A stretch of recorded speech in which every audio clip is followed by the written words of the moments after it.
Hello friends, this is Jubin Panchali, your digital friend and I am back again with another great and easy tutorial।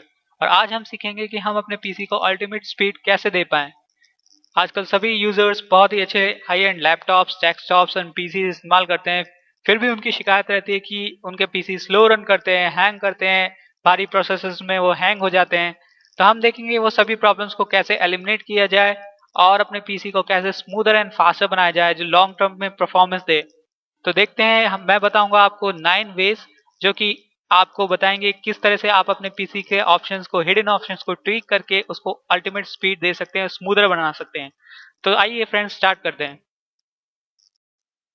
तो guys start करते हैं। मैं अपने 10 तरीकों में से पहला तरीका बताने जा रहा हूँ, स्टार्टअप सर्विसेज। और ये बहुत इंपॉर्टेंट है। स्टार्टअप सर्विसेज को मेनली सब लोग ओवरलुक कर देते हैं, कोई इस पर ध्यान नहीं देता है, बट ये पीसी की परफॉर्मेंस, ओवरऑल परफॉर्मेंस को बहुत ज़्यादा इफेक्ट करती है। और साथ साथ ये बूटअप स्पीड को भी इंक्रीज और डिक्रीज कर सकती है। अगर हम इसे अच्छी तरह से मेंटेन करें तो ये डिक्रीज कर सकती है, वरना इंक्रीज करती है। क्योंकि स्टार्टअप सर्विसेज ऐसी सर्विसेज होती हैं जो कि हर बार पीसी जब भी बूट होता है तो उसके साथ साथ बूट होती हैं। अब बहुत सारी ऐसी स्टार्टअप सर्विसेज होती हैं जो कि हम नॉर्मली यूज़ नहीं करते हैं, जैसे कि फैक्स या प्रिंटर या ऑफलाइन फाइल्स। बहुत सारी ऐसी सर्विसेज होती हैं जो कि विंडोज़ के साथ जब भी विंडोज़ बूट होती है तो हमेशा वो बूट होती हैं, पर हम इन्हें ऑफ करके, डिसेबल करके हम इनका फ़ायदा उठा सकते हैं, जिससे पीसी की स्टार्टअप स्पीड भी तेज़ हो। और जब ये ऑनलाइन जो बैकग्राउंड प्रोसेस में ये चलेंगी नहीं, जब हम इन्हें डिसेबल कर देंगे और बैकग्राउंड प्रोसेस क्लियर होगा तो ओवरऑल परफॉर्मेंस भी इंक्रीज होगी। तो देखते हैं स्टार्टअप सर्विसेज। सबसे पहले हम उस विंडो को खोलेंगे जहाँ से हम ये कॉन्फ़िगर कर सकते हैं। विंडोज़ 8 यूज़र्स मेन विंडो में जा करके सर्विसेज सर्विसेज करके सेटिंग्स पे क्लिक कर सकते हैं।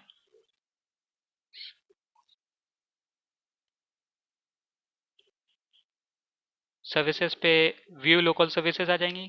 व्यू लोकल सर्विसेज को ऑन करेंगे तो हमारे पास ये टैब आएगी।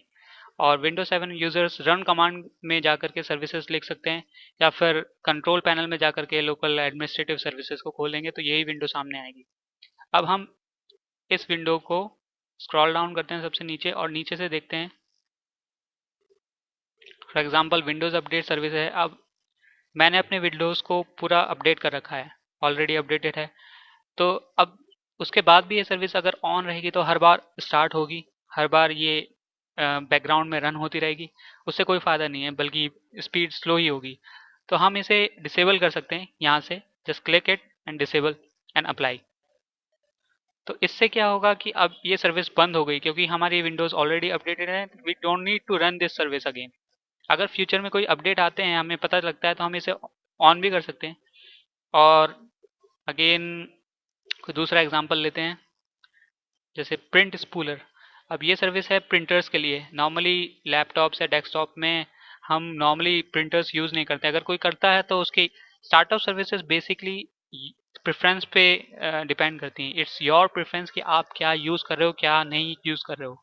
तो हो सकता है कि मेरे लिए स्टार्टअप सर्विसेज का अलग हो, यूज़ आपके लिए अलग हो। तो ये आपको अपने लेवल पे देखना पड़ेगा कि आप किन डिवाइसेस को, किन सर्विसेज को यूज़ कर रहे हो।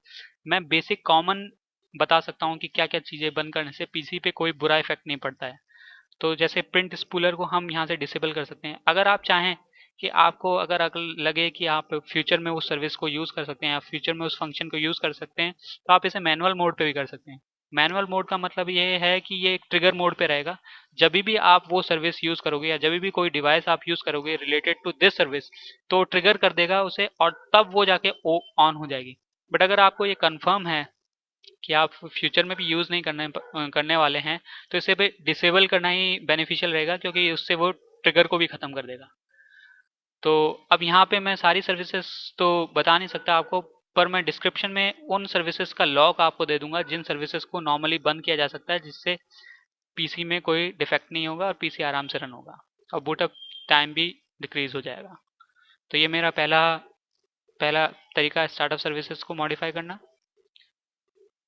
अब दूसरे तरीके पे आते हैं, कैशे अमाउंट।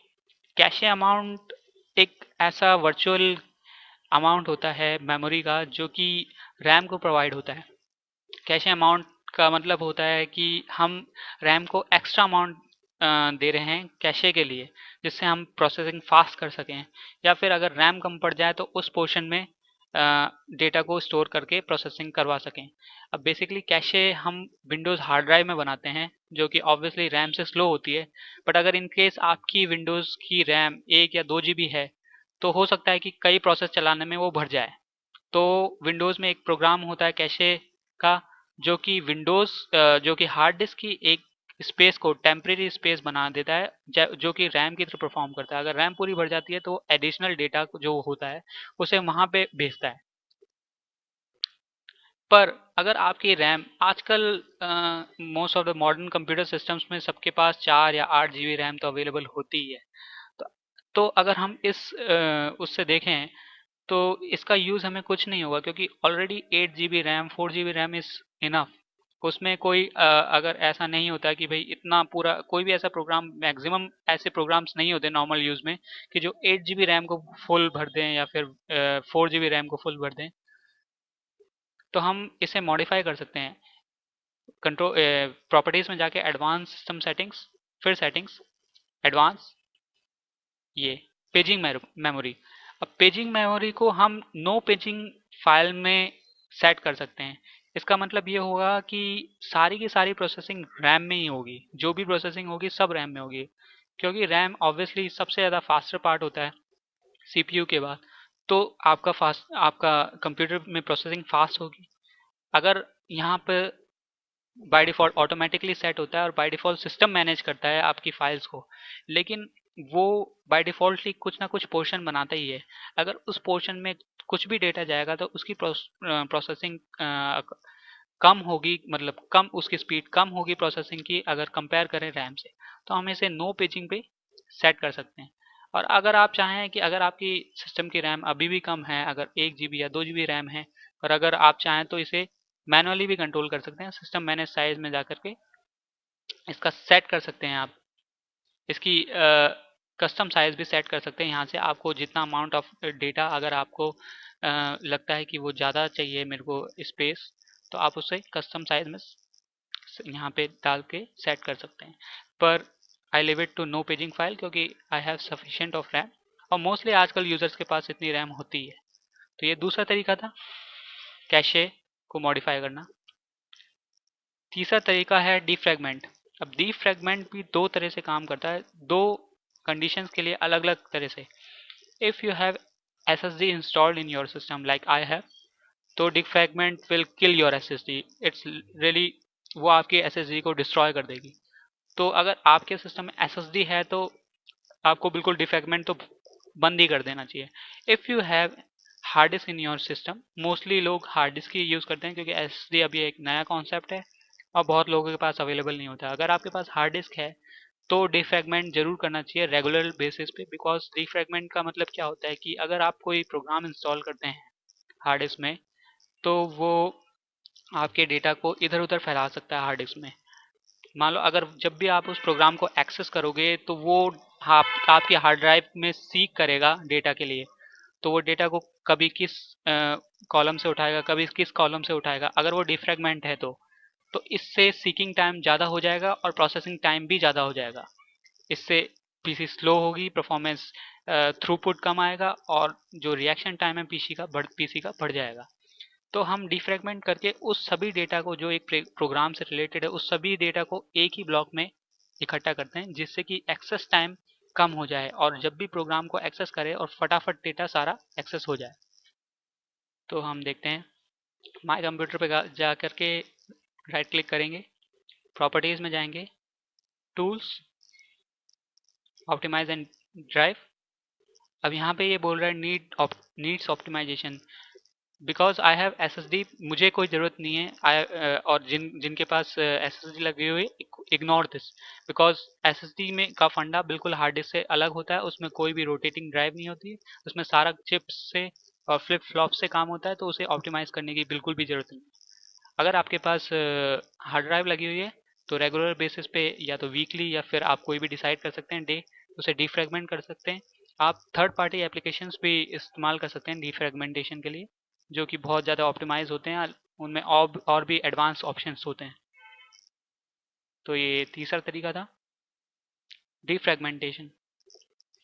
चौथा तरीका है इंडेक्सिंग। इंडेक्सिंग एक तरह की सर्च ऑप्टिमाइजेशन सर्विस होती है। इंडेक्सिंग का क्या मतलब होता है? इंडेक्सिंग एक ऐसी चीज़ है जो कि हर डेटा को एक एड्रेस प्रोवाइड करवाती है। जब भी आप कोई चीज़ अपनी हार्ड डिस्क में स्टोर करते हो तो उसका एक पर्टिकुलर इंडेक्स एड्रेस होता है जो कि हार्ड ड्राइव में स्टोर होता है। तो फिर जब भी आप किसी फाइल को सर्च करते हो वो पहले इंडेक्स फाइल को सर्च करता है और उसके बाद वो उस फाइल को फैच करके आपके सामने ला देता है।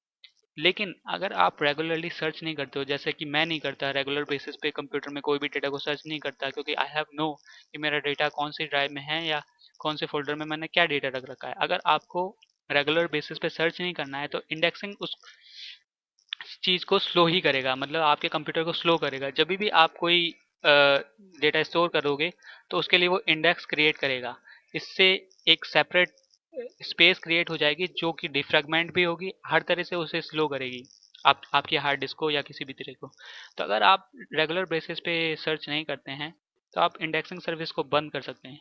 माय कंप्यूटर पे जाके राइट क्लिक कीजिए, properties, allow files on this drive to have contents index in addition to file properties। अब यहाँ पे बाय डिफ़ॉल्ट ये चेक होता है, इसे अनचेक कर दीजिए और फिर एक आएगा डायलॉग बॉक्स आएगा आपके सामने।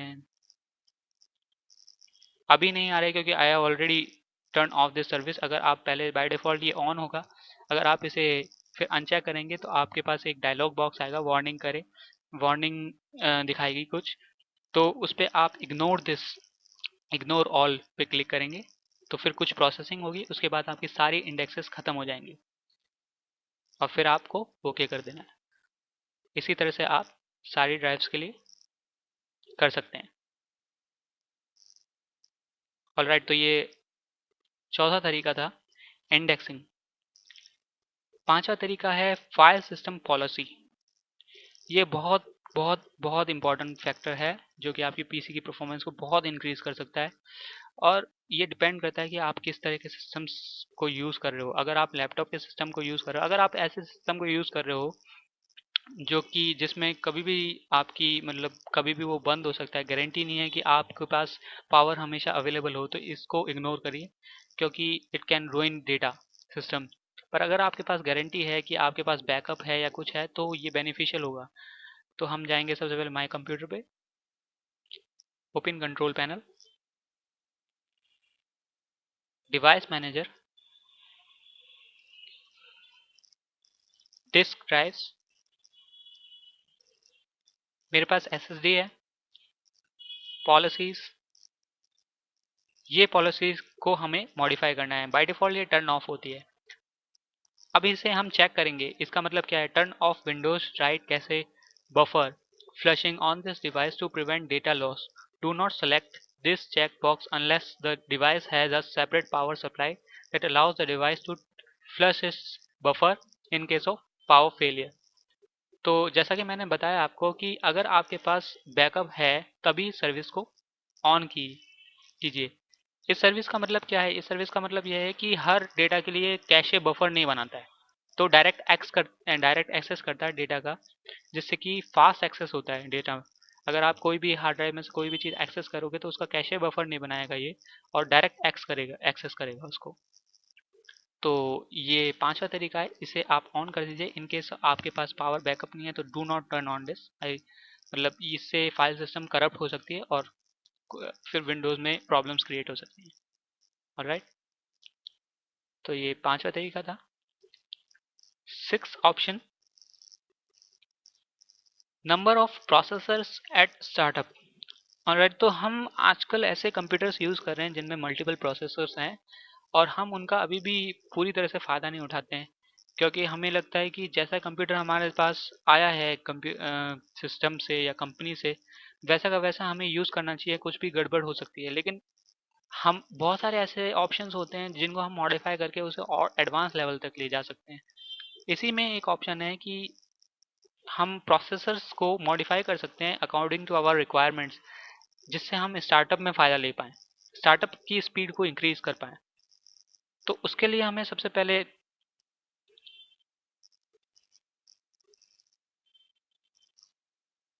उसके लिए सबसे पहले हमें मेन मोड पे जाना पड़ेगा विंडोज़ के और टाइप करने पड़ेगा ms config। ms config type करने से ये आ जाएगा msconfig.exe।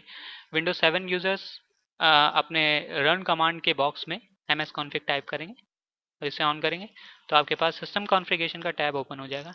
अब इसमें बूट का टैब है।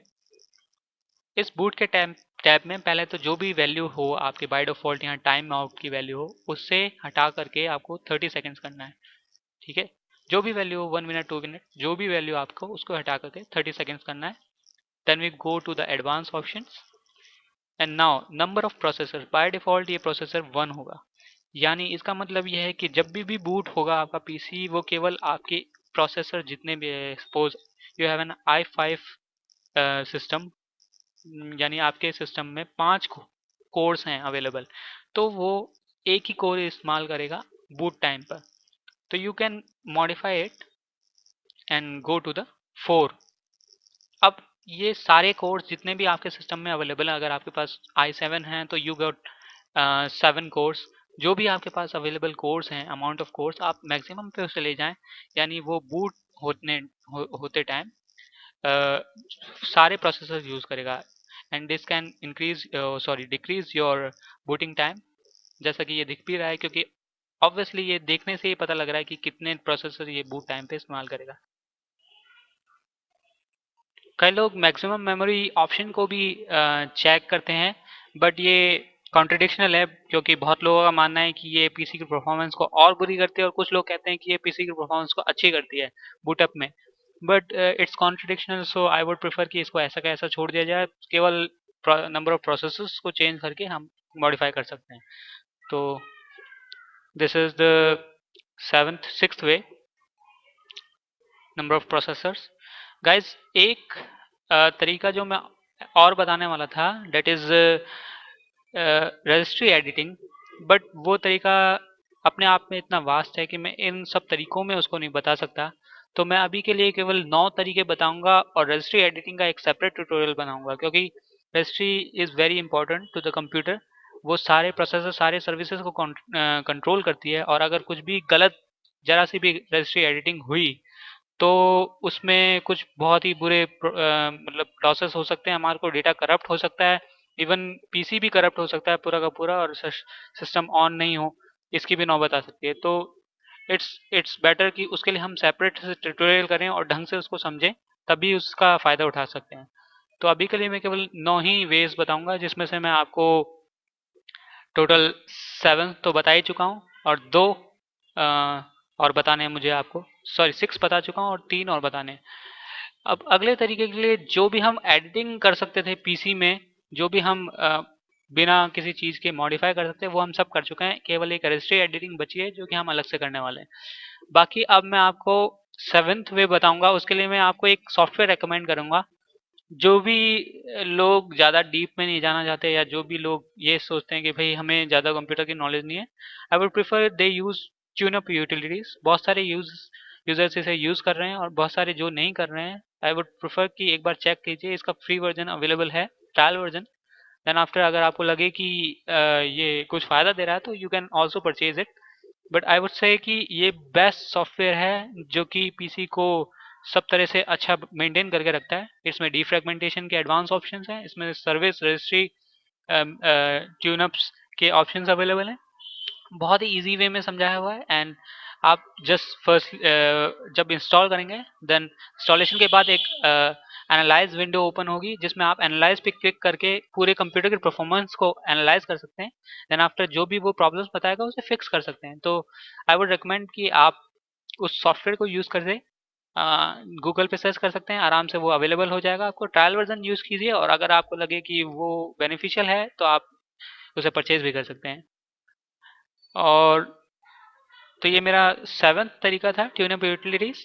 और फिर एक बात और मैं कहना चाहूँगा कि ट्यूनअप यूटिलिटीज़ और जो भी ऑप्टिमाइजेशन सॉफ्टवेयर्स हैं वो विंडोज़ 7 या विंडोज़ एक्सपी यूजर्स यूज़ करें तो ज़्यादा बेहतर होगा, बिकॉज विंडोज़ 8 का जो ऑपरेटिंग सिस्टम है और तरीका है वो विंडोज़ 7 से काफ़ी डिफरेंट है और विंडोज़ 8 को इतनी नीड भी नहीं है। आई वुड से कि विंडोज़ 8 अपने आप में काफ़ी अपग्रेड है तो उसे इतना मॉडिफाई करने की और इतने सॉफ्टवेयर यूज़ करने की ज़रूरत नहीं है, वो वैसे भी काफ़ी मॉडिफाइड है। तो विंडोज 7 और Windows 8 users, sorry Windows XP users इस सॉफ्टवेयर को यूज़ करें। 8th स्टेप है प्रायोर। प्रायोर एक बेसिकली एक सॉफ्टवेयर है जो कि प्रायोरिटी को एडजस्ट कर सकता है। बेसिकली प्रायोरिटी क्या होती है कि हर एक प्रोग्राम की एक प्रायोरिटी होती है कंप्यूटर में। अगर जो भी ये प्रायोरिटी शेड्यूलिंग में, सीपीयू शेड्यूलिंग में, मेमोरी एलोकेशन में काम में आती है। जिस प्रोसेस की प्रायोरिटी ज़्यादा होती है उसको कंप्यूटर या सीपीयू उतनी ही ज़्यादा प्रायोरिटी देता है। तो सपोज हम एक गेम खेल रहे हैं, we are playing a game. अगर गेम की प्रायोरिटी अगर नॉर्मल लेवल पे, डिफ़ॉल्ट लेवल पे है और कोई ऐसा बैकग्राउंड प्रोसेस बैकग्राउंड में रन हो रहा है जिसकी प्रायोरिटी हाई है, तो सपोज अगर मेमोरी कम पड़ गई या सीपीयू एलोकेशन कम पड़ गया, तो वो गेम को आपको लटका देगा बीच में ही, क्योंकि उसकी प्रायोरिटी कम है और बैकग्राउंड प्रोसेस की प्रायोरिटी ज़्यादा है, तो उसको पहले प्रेफरेंस देगा। तो हम प्रायोरिटी को चेंज करके अकॉर्डिंग टू अगर अवर रिक्वायरमेंट्स की हमें लगे कि हमें ये प्रोसेस तो बिल्कुल चलाना है, इसे किसी भी तरह से इंटरप्ट ना होने देना है, हम उसकी प्रायोरिटी को चेंज कर सकते हैं, देन उसका फ़ायदा उठा सकते हैं। तो हम सबसे पहले टास्क मैनेजर ओपन कर देंगे। टास्क मैनेजर ओपन करने के बाद हम डिटेल्स में जाएंगे। यहाँ पर आपको सारे प्रोसेसेस दिखाई देंगे, जो भी आपके प्रोसेस, सपोज आप कोई गेम रन करते हैं या कोई सॉफ्टवेयर रन करते हैं तो वो भी आपको यहाँ दिखाई दे जाएगा। हम इस पर राइट क्लिक करेंगे। यहाँ पर आपको बहुत सारे ऑप्शंस मिलेंगे, low, below, normal, normal, above normal, high, real time. I would prefer कि रियल टाइम को ना छेड़ा जाए, क्योंकि ये सीपीयू की इंटरनल शेड्यूलिंग सीपीयू प्रोसेसिंग के लिए रिजर्व रहता है और इसे छेड़ने पर कुछ भी प्रोसेसिंग में गड़बड़ हो सकती है। तो हम और दूसरे ऑप्शंस को ही ट्विक कर सकते हैं और हम यहाँ से भी किसी भी प्रोसेस की प्रायोरिटी को चेंज कर सकते हैं। पर जब ये चेंज वॉलेटाइल होता है, इसका मतलब क्या हुआ कि जब भी हम कोई ऐप की या कोई सॉफ्टवेयर की प्रायोरिटी चेंज करते हैं, शट डाउन करने के बाद वो अपने डिफ़ॉल्ट मोड पे आ जाता है। मतलब अगर कोई सॉफ्टवेयर की प्रायोरिटी नॉर्मल है और हम उसे हाई करते हैं, तो शट डाउन करने के बाद आप जब वापस पीसी को रिस्टार्ट करते हैं तो वो वापस नॉर्मल में आ जाता है। यानी आपको हर बार जब भी आप पीसी स्टार्ट करोगे, आपको उसकी प्रायोरिटी चेंज करनी पड़ेगी। यहाँ पे प्रायोर काम आता है, क्योंकि प्रायोर सॉफ्टवेयर बेसिकली कुछ नहीं करता, बस केवल उस प्रायोरिटी को परमानेंटली सेव करने का काम करता है। तो यहाँ से प्रायोरिटी चेंज करते हो आप, वो वहाँ से भी कर सकते हो, डिफरेंस कुछ नहीं है, बस वो उसे सेव करता है, परमानेंटली सेव करता है। तो जब भी आप पीसी को रिबूट करते हो तो बार बार आपको प्रायोरिटी चेंज करने की ज़रूरत नहीं पड़ती। तो इससे आप बहुत फ़ायदा उठा सकते हो जब भी आप कोई हैवी टास्क रन करते हो या प्रोसेस कोई भी सॉफ्टवेयर रेगुलर बेसिस पे, तो उसकी प्रायोरिटी आप एक बार प्रायर में सेट कर सकते हो। देन वो सीपीयू की मेन प्रायोरिटी होगा और उसके बैकग्राउंड प्रोसेस की प्रायोरिटी कम होने पर उसको कम डिस्टर्ब या कम उसे प्रॉब्लम क्रिएट करेंगे और प्रोसेसेस। तो ये मेरा 8वां तरीका था, प्रायोर। सो गाइस, अब लास्ट तरीका 9th वे। और 9th वे को बताने से पहले मैं कहूँगा कि ये एक थोड़ा सा डिफ़िकल्ट प्रोसेस है और हार्मफुल भी है अगर इसे सही तरह से यूज़ ना किया जाए।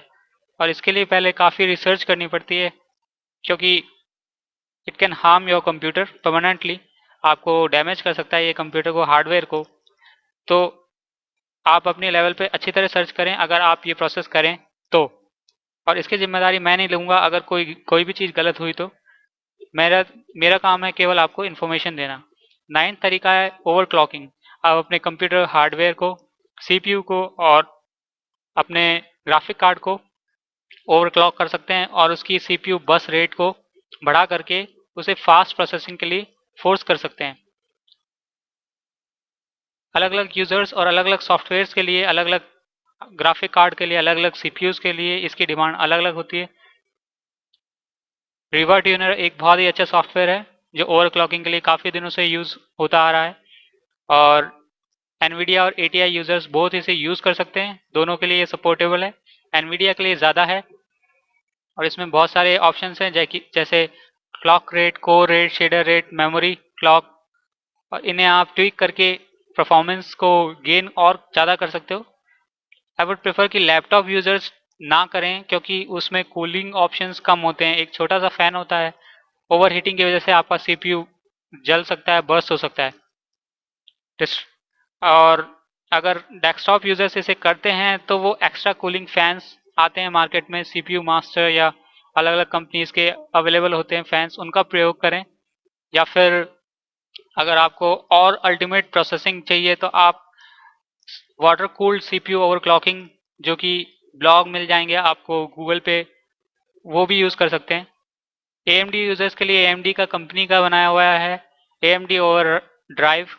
AMD ओवरड्राइव एक बहुत ही अच्छा सॉफ्टवेयर है जो कि ओवरक्लॉकिंग करने के लिए काम में आता है। बेसिकली ये डेस्कटॉप AMD यूजर्स के लिए है, लैपटॉप्स के लिए अवेलेबल नहीं है। डेस्कटॉप यूजर्स जिनके पास AMD ग्राफिक कार्ड्स लगे हुए हैं वो इसे यूज़ कर सकते हैं।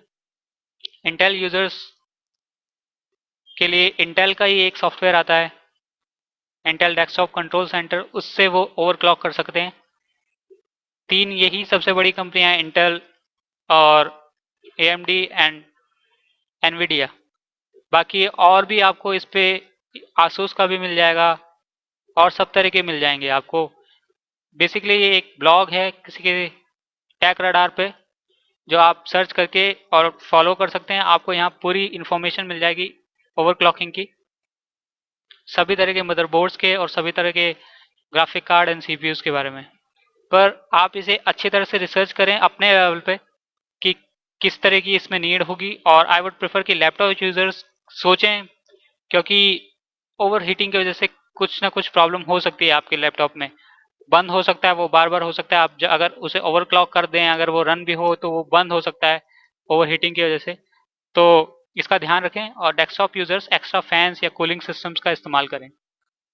सो गाइज, ये मेरे 9 तरीके थे अपने PC से अल्टीमेट स्पीड गेन करने के लिए।